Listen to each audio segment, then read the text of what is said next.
Hi, everyone. Thanks so much for joining us today. I am joined by Nasira Mukendi, who is joining us from Japan. So it's very early for her. You are such a good sport to join us. She works as a community readiness consultant with the Air Force. And Nasira, welcome. Thank you. Thank you. Thanks for having me.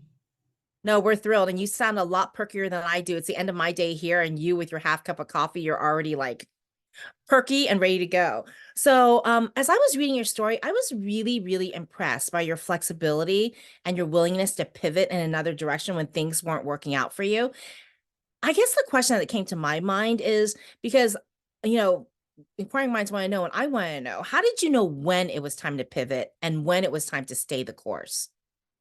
Okay, great question, Sue. Yes, definitely. Being flexible as a military spouse is important. But for me, the time came when I knew it was time to pivot when I kept meeting roadblocks. So I went to school. I had a desired career field. I had a lot of plans for what I wanted to do post graduation. However, being stationed overseas, the employment landscape looked a lot different than I had anticipated.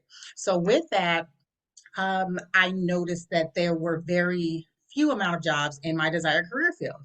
And so with that, I applied to different positions and I was getting roadblocks, I was getting challenges, I wasn't getting into the positions, or either there wasn't vacancies. So it was a lot of different challenges that I faced before I came to the decision to say, okay, now I think it's time for me to take a pivot and make a change. And And so so you came from public health, right? And then what was your first pivot? Where did you go to? So I came from public health and I wanted to get into federal employment. Overseas, federal employment sometimes is the only option. And so I wanted to begin a career into federal employment.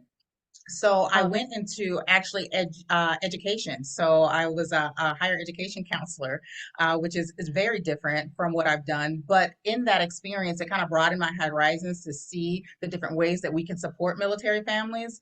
And then I became in myself an advocate because of the challenges that I faced finding an employment into my desired career field.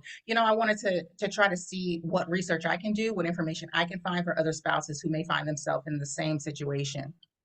So I isn't decided that to do some research to find out which jobs were plentiful on base, which jobs would give me a higher likelihood of finding employment base to base. And in that, I found the career of social work, which is actually not very different from or pretty complementary to public health. And actually, in my degree, in my master's degree, there was an option to do a dual degree for public health and social work. At that point, I had everything figured out. I didn't think I needed social work, so I'm like, okay, I could just do the public health track. But with further research, I found that the career of social work opened up more opportunities and more diverse opportunities, especially on a military base for different types of employment, specifically federal employment. very cool? And so I want to pull on a thread that you were talking about how you became an advocate to like support other military spouses in their journey, et cetera. But before I go further, I just want to encourage everyone to read your highlight, because that's where I learned a lot about Nasira was reading her highlight, and it's on the website. So make sure you read that. We'll post it here as well, because our conversations here just carry on where that leaves off. So we're asking the questions that I was curious about once I read her highlights, and thought you guys might be curious about as well. But if you've not read it, please do. So you were talking about how you became an advocate for spouses, and that happens to all of us, right? For military spouses, we can't help it. We learn something, we want to help others. And I was really it was really remarkable to me the role that volunteering played in your career journey. I was wondering if you could talk a little bit about that. Yes, volunteer play a huge role. So in that, and wanting to find more information about the spouse employment landscape, professionally for my role as a career advisor, working in education, and then also for myself and other spouses, I was able to see that for a lot of positions, volunteer work can hold just as much weight as paid experience. So in that, I was able to use a lot of the volunteer work that I did and be intentional about the volunteer work. It just so happens that the work I do, my passions align with my career aspirations as well. So it was easy for me to plug into nonprofit or organizations that naturally aligned with what I pursued as a career as well. But volunteering can give you experience, valuable experience that you can put on your resume. It can also, if you're in between an employment gap where you're not working in your desired career field, you can find some meaningful work volunteering, giving back, or utilizing the skill set that you're not utilizing while you're in an employment gap. Also, networking. Networking is big. A large percentage of jobs are through word of mouth. So, being able to plug into a network that allow you to meet people, to be able to get opportunities maybe that aren't readily advertised, or find out about upcoming openings in different positions that you may be a good fit for. So, networking, also plugging into meaningful work and building up the skill set for your resumes. It may be something different. You may want to go into something different than what you studied or what you've done in the past. Volunteering is a great opportunity for that, and also to hone in skills. Maybe you have the education, but you don't have the hands-on experience. So, to being able to do that. One volunteer opportunity that I really am grateful for was with the Red Cross. So the Red Cross had an amazing opportunity to be able to do the work similar to actually what I do now in military family readiness, to where we're able to go out and support military families. They had a different roles that you can plug into, and the experience is truly valuable, to where you can use it on your resume to qualify for jobs. No, I love that. We are all really big fans of strategic volunteering. And I don't know that military spouses anymore use that as much as we used to fill in the gaps. So I love that you were talking about that. And we had an opportunity, while we were in the green room before we were chatting officially, to just kind of chat about your experiences and your insights, which we'll share in a little bit. But one of the things that was really remarkable to me about you was you're so nicely balanced in like the way you approach life and career, that I'm hoping that you're able to share more of that with us. I'm going to try to give you the right questions to, pull the answers out, because I'm hoping that people leave with a little bit of grace for themselves in the choices that sometimes they're forced to make. So in the instances where you chose work that meant that you were either underemployed or employed outside your chosen career field, how did you reconcile yourself with having to make those choices? So what I did is, there was plenty of times where I chose work that was, and even as that was outside of my desired career field. However, when I went back to school, because I ended up going back to school, getting a second master's in social work, and in social work, you have the ability to be a generalist. So there are a lot of different skill sets that you can pull from. So it kind of enables you to plug into various roles.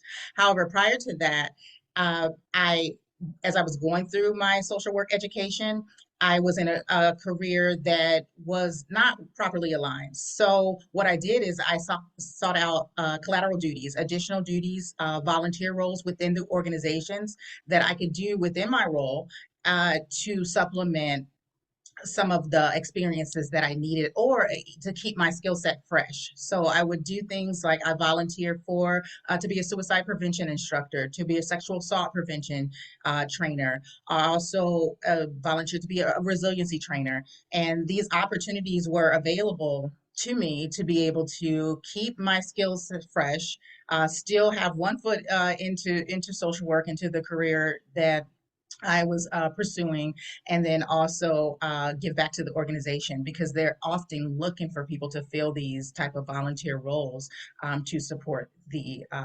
installation or the military community.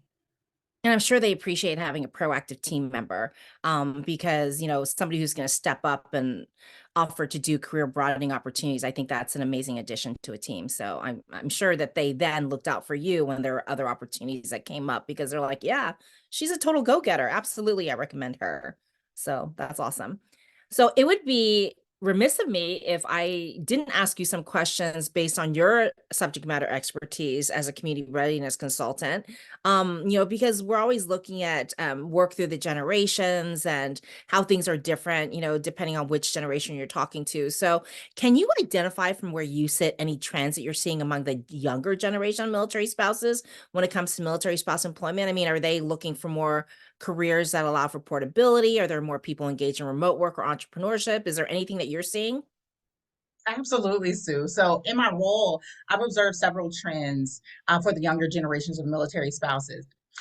First, the growing emphasis on careers that offer flexibility and portability because either they have heard from another military spouse or they've been through a few permanent changes of station to where they see, okay, I have to be flexible. I have to be able to adapt to the new environments.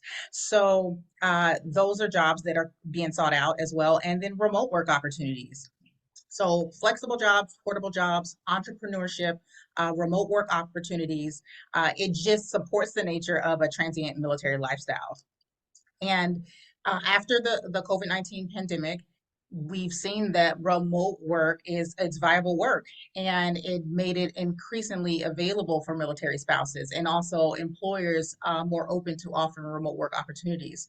With that, I've seen that military spouses have been able to continue their remote work positions as or convert into a remote work position from base to base. So I think increasing those opportunities would be amazing for military spouses, particularly because they don't know what landscape they'll be entering when they PCS to a new duty station. And so having the flexibility of remote work could be helpful as well. And also, a lot of military bases have what's called home based businesses. So, spouses are able to create home based businesses. And so, entrepreneurship has become increasingly popular among military spouses. This is a career that they can take from base to base.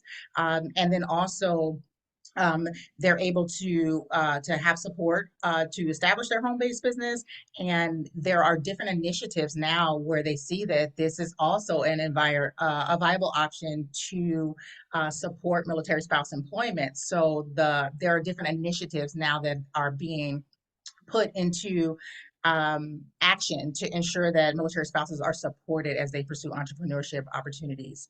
There's one that is sponsored by the Small Business Administration. It's a no-cost program to where they offer military spouse entrepreneurship training. So this is a really good where you can get training on how to finance your business, how to start a new business, how to structure your business. And then also, once you take the initial course, it opens up an abundance of courses offered through the Small Business Administration. And it increases your network and more opportunities to engage with business professionals to give you insight and more support in starting your business. So those are some trends that I've seen. I think spouses are understanding that there are challenges that come with being a military spouse in the transient lifestyle, and they are wanting to adapt and they're wanting to find portable, flexible work that can accommodate their lifestyle. And also, there are programs now to offer support and training for those type of employment opportunities. So you have the